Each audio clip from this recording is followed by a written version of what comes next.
was, and that and how integrous he was, both publicly and privately, that you never saw him bend? I mean, basically, my father was a God-fearing man. Mm-hmm. You know, he's been a Christian his whole life. Yes. He's one of 13 kids, and he's the only one in all his siblings, who, I mean, his brothers and sisters who was a Christian. Mm-hmm. And so, you know, I just see how he modeled his life, lived by his convictions, lived by his principle. And yeah, he passed away, but you know, I spoke to him the day before he passed away, and you know, I didn't see it coming, but you know, you can't question God. You know, Yes. God works in a mysterious way. I'm a firm believer of that, and so I feel like my father passing away, he just went to a better place because he's been suffering. He was sick. He was diabetic for years. You know, and so that's why it's never easy. Yes. When one of your parents pass away, or your child, or whoever you love. Mm-hmm. But you know, everyone handle it differently. You know, and my way of handling it is more like to kind of like make myself a better person. Mm-hmm. You know, because I wish I was 1/10 of my father. You know, and I strive to try to be like that. He's been with one woman for 45 years, and I mean, it's not something easy in this day and age. You know, we're in the Facebook, social media world, but still, you know, I try to model my life Mm-hmm. Yeah. after my father. That's amazing. I remember you told me that your mom and dad were virgins when they got together and they got married, and that's just really impeccable. So tell us a little bit more about, like, why Haiti? I mean, you have a documentary, a movie that I don't know if it's out yet or it's coming out, that's really showing people what's going on in that country.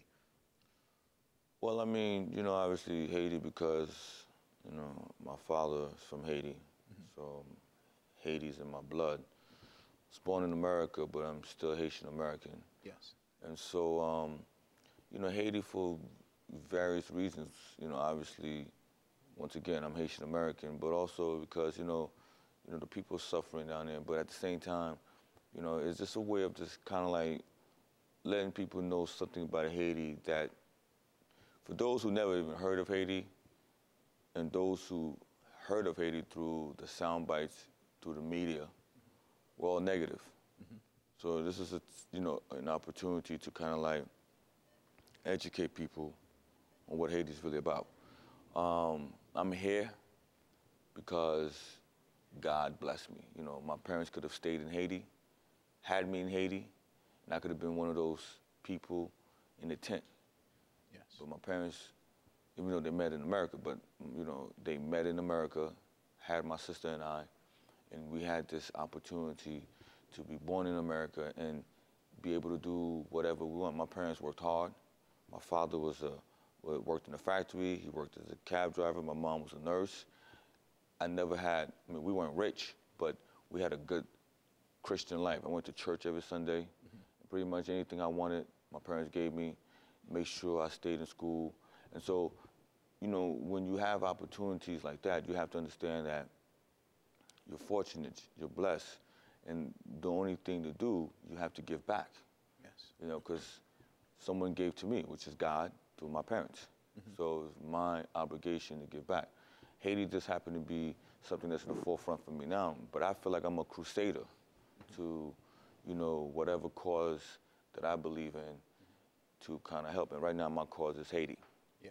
And I was, you know, like, if you're doing work, I love your work you did on Skid Row in the streets. You disguise yourself as a bum on the streets, and you lived there, if I'm not mistaken, 9 days, because you went to Yale for philosophy and psychiatry. And I believe, I don't know what was your motivation behind it, but yet you're able to shine light on the psychology that goes on with someone on the streets. And I think that's really great work as being a humanitarian. Now, when you spoke at Yale on that subject, what are some of the things that you brought out? I mean, you know, look, I did this about, what year is this, 2011? Yeah, I did this about 5 years ago. Mm-hmm. And so this was pre-meltdown, this country globally that we're going through right now. It was just trying to show people that, being homeless, anyone could be homeless. The average American is one paycheck away from being, homeless. So it was something that we did, and then, 2, 3 years later, we have this global meltdown, But the point was, usually when people think of, when you see someone in the street, panhandling, asking for money, we tend to think that, oh, this person is a thug, is a hoodlum, is a bum, is lazy. You don't know that person's story. And when I found the stats on the actual people who are mentally ill and who really are chronically homeless, which means that they need some form of assistance, the percentage is so low. You would think about 90%. It's actually only about 25% of the actual population of people who are homeless. So I wanted to share, insight on that. And I'm glad that, I can't take full credit for it. Someone brought it to my attention, and I just kind of like fell upon it.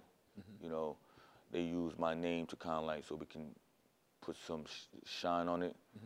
But, when he explained to me what the cause was, I was like, I'll support it, So that's one of various things that I'm supporting. But right now, Haiti's probably my focal point, just because, like I said, I'm Haitian, 1, 2, and people don't know that Haiti played a very instrumental part, especially when you're talking about America history. People just don't know. But, Haiti is the beacon of slavery revolution that actually was successful.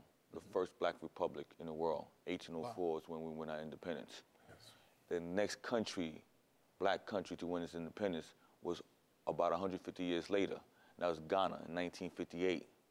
So you see the gap, right? And people don't know the influence we had on the Louisiana Purchase, how we help America with that with France after we won our revolution. So it's just kind of these things that, I feel like, being that I'm part of the mainstream pop culture, I have a platform to speak on. I'm going to speak about my country. Same way Spielberg does. You just support what you believe in. And this happened to be something that I believe in, and I'm supporting it. Now, I really appreciate that too. Mike, how did you and Pras begin to work together? Because I know you know a lot of stars. You're doing things with Ben Stiller right now, and different ones and things of that nature.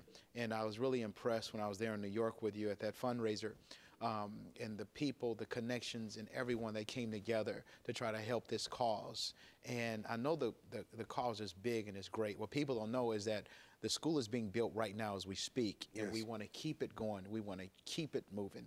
If someone wanted to get in contact with you, how would they get in contact with you? They go to hopefordem.org, and they can, there's an email address, there's everybody there, so they can go there and they will get contact. You have pictures and things of that nature? We have pictures, stuff we're doing, the project we're doing, the project we have for next year, the project for like 5 years, so there's everything there, so they will get all the info is on the website. Now, how important it is for like someone like Pras and different ones to connect with you? What impact is that making? I think it's like is a bless because God put you in a position for some reason. I couldn't be in Haiti, like you said. I couldn't be one of the people